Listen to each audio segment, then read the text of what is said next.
Okay, my name's Laura, and I'm the attorney who's prosecuting this case. Now, can you give me your name and your age, please? My name's Nikki Martin, and I'm 14 years old. Okay, now, Nikki, do you remember what happened on June 6th in the park? Yeah, I was walking in the park, and I saw two men with blonde hair, and they had guns, and they robbed a woman. Okay, now you know that we're going to be going into a courtroom later to prosecute this case and to make sure the bad guys get caught. Yeah. And I'm going to need you to take the witness stand when we do that, right? Mm-hmm. Now, I heard you say that the guys were blonde. Now, this was a pretty scary event, right? Yeah. And it was a big deal to watch something like that? Really big deal. Now, the guys that we have that are going to be in the courtroom have really dark hair. It's a dark hair color. So is it possible that, you know, with everything that was going on, you didn't remember right what color hair they had?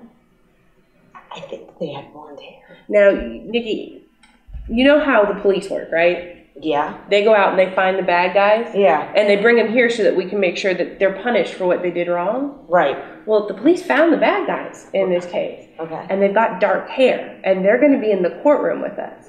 So when you're on the stand, what I need you to do is I need you to say that the guys had dark hair, and I need you to turn and point to the two guys who were the ones who did this, okay?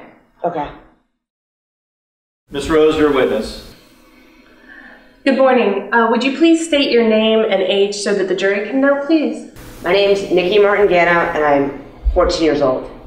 Okay, Nikki, now, do you remember June 6th, 2011? Yes. How do you remember that day? Well, I was walking by the park, and I saw two men with dark hair, and they had guns, and they robbed a lady. How did that make you feel? I was scared. And did you see the men leave? Yeah. And just one more time, what color hair did those two men have? Dark hair. And are they here in the courtroom today? Yes. No further questions at this time. All right, Laura, Nikki, that was really good. I really liked the connection between the two of you. That looked really great.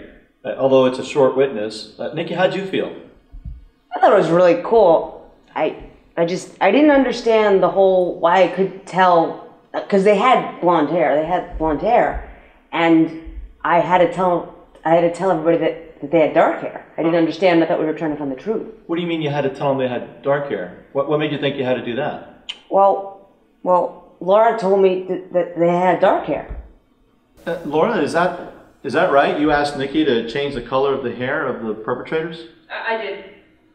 And why did you ask her to do that? Because the rest of the fact pattern that we were given for this case says that the defendants have dark hair and that the people who perpetrated the crime have dark hair. And if I have the eyewitness who saw it saying that they had blonde hair, it was going to destroy my case, so I wanted everything to work out.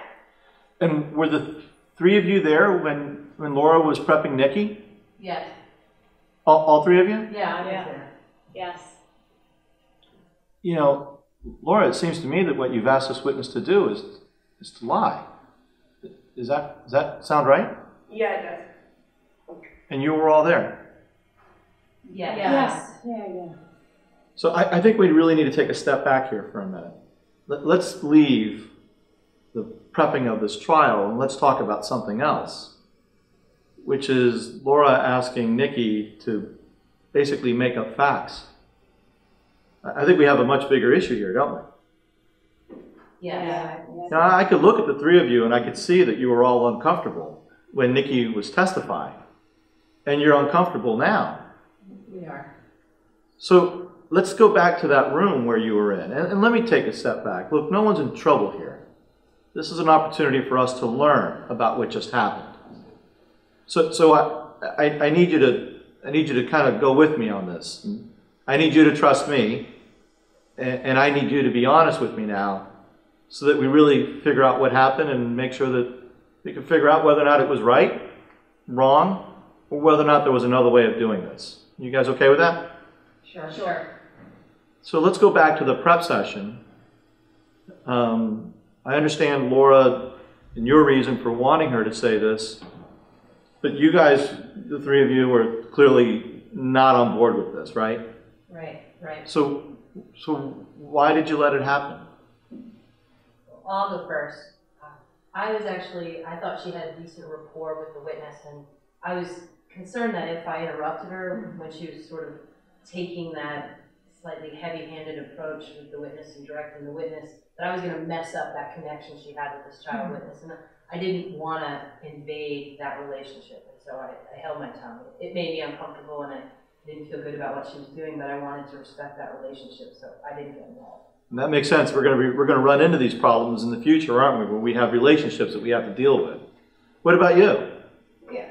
My problem was that we have become a really cohesive group here. Where it's like we're very tight, and Laura and I have become especially tight, and I just didn't want to embarrass her, so I figured that I would remind her about what we learned in Professor Jones's class about professional responsibility, but later, when it was over. Yeah, I understand that as well. And how about for you?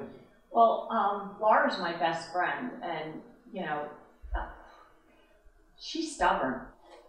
So even if I had said something, I don't know that she would have changed it up. And, you know, we're on the same team, and she likes to win. So sometimes the means justifies the ends for her. Sorry, Laura. Well, those are all three, valid reasons. I understand where you're coming from each of these, but before we go talking about what maybe we could do different, Nikki, I want to ask you a question. How did you feel when Laura asked you to say something different? Well, I didn't really understand it. I didn't think that's how court worked. I was just confused. Now, did you feel that it was a lie that she was asking you to tell? Yeah. And did coming to a court and saying a lie in court, did that make a difference for you? Yeah. So I think what you see here is that, Laura, and for all of us, we have a witness. If she was, to Laura, to Nikki, this is real. And we've asked her to do something that she's uncomfortable with. And for your classmates, they're uncomfortable as well. And I think right now, Laura, you're a little uncomfortable too, aren't you? Yes. And I don't want you to feel uncomfortable. I really want you to see, the what and the why and how we can do things differently. So I think we got the first couple out of the way. And now I think we need to talk about what we could have done to make things different. Now, in your situation, I think you were saying that you didn't want to interrupt. You didn't want to interrupt Laura. That you felt uncomfortable with that. Isn't that right? I did. I didn't want to mess up her relationship with this witness. I thought she could fix it later. So if we take a step back, though, we think about what our professional responsibilities are here, right? I mean, right now, this is a make-believe courtroom. But you could be assistant district attorneys in the same office with Laura, and Laura's prepping a witness. Do you think you might still have those same feelings then?